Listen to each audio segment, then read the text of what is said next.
Hello everyone, my name is Excalibur and welcome back to the Mech Bay.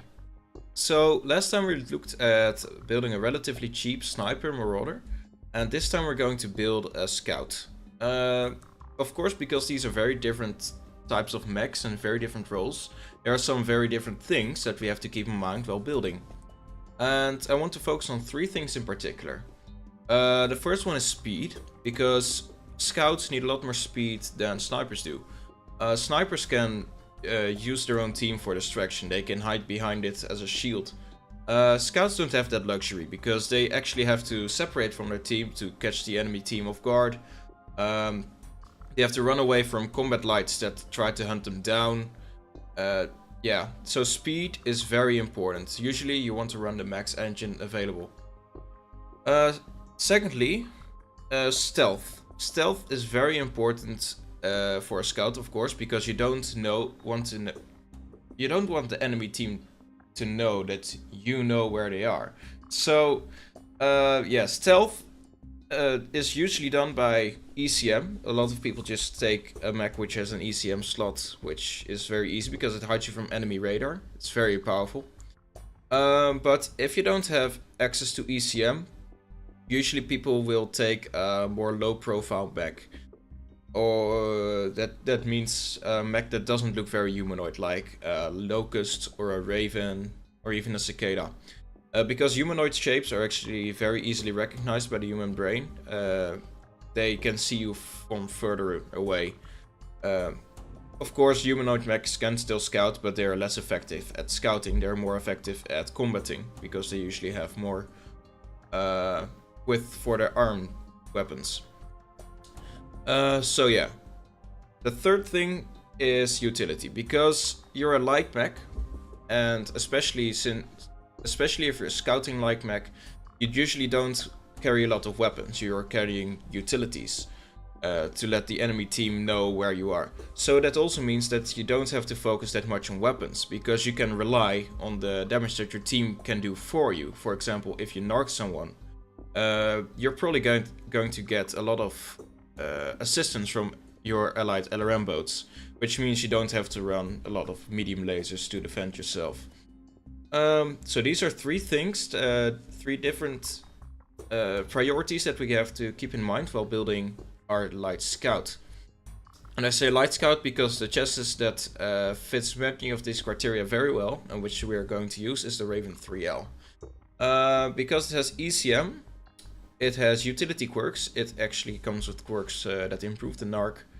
It has a very sleek profile, doesn't look humanoid, and it has very good speed because it can run a higher engine than the usual Raven variants.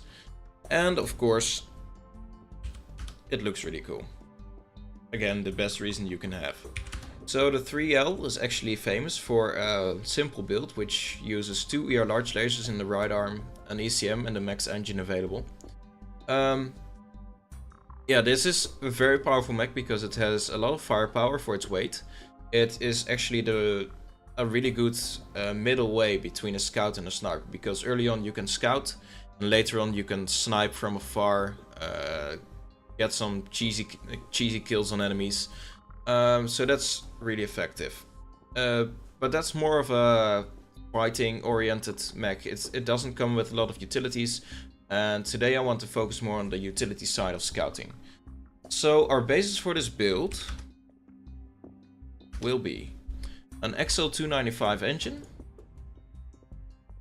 This is the largest engine that the RVN-3L can run. Narc with 2 tons of ammo. Usually 1 ton is enough, but I'd like to run 2 or at least more than 1, because it gives you a little bit more leeway in hitting your narcs. And ECM, because ECM is very important. You always run ECM whenever you can. It's even more important than double heatsinks. Talking about those, let's add those right away. So you may have noticed that I've already increased the armor.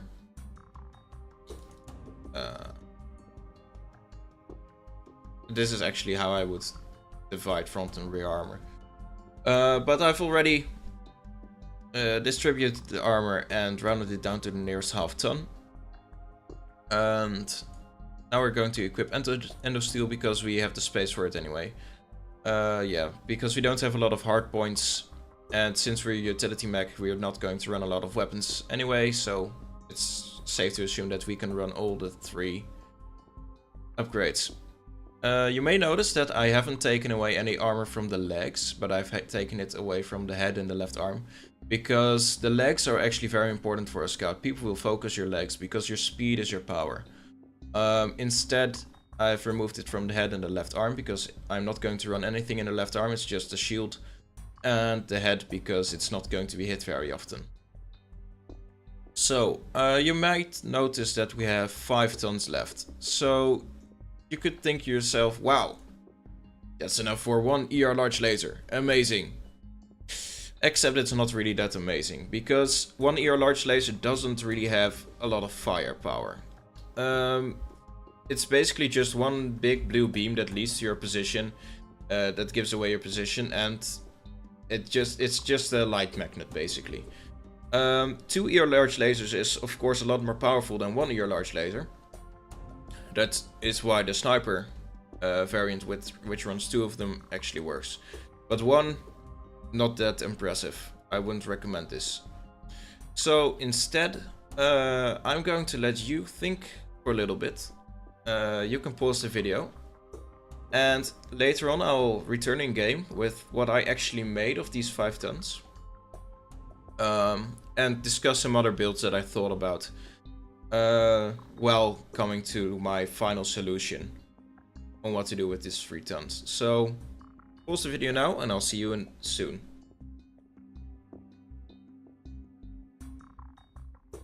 Alright, so welcome back. I've decided to mount 3 medium pulse lasers because it weighs 6 tons instead of 5. I've removed half a ton of ammo and half a ton of armor from the hand and the left arm. I chose 3 medium pulse lasers because it has the most concentrated firepower that I can fit on here. And concentrated firepower is really nice because you can lag the lights that try to hunt you down, or at least have some chance at fighting later in the game. Some other builds that I thought of were to have just 2 medium pulse lasers and a tag, and this also allows you to keep the ammo and the armor. But I think this has a little bit too... yeah, this has too little firepower for my liking.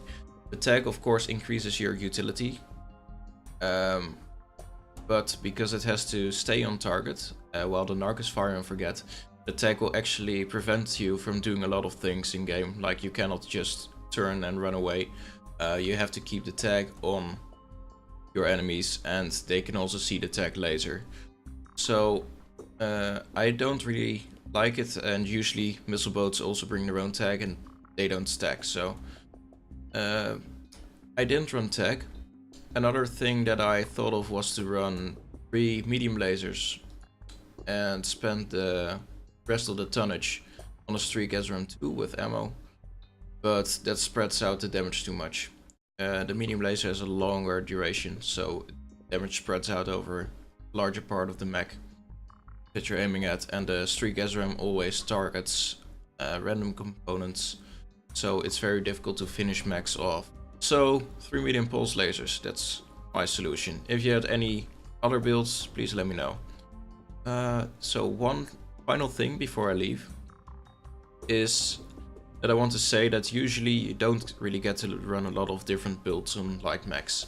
That's because there's very little tonnage left after you equip your engine, equip your armor, your utilities. But I think that RVN-3L is a special mech because it can actually do a lot of different builds. It can do the ER large laser sniper build. It can do this sort of utility build. It can even go full light hunter by equipping 2 streaks in these missile hardpoints. That makes it really versatile, and I really recommend getting this mech if you want to get into piloting light mechs. So on that note, I hope I'll see you next week.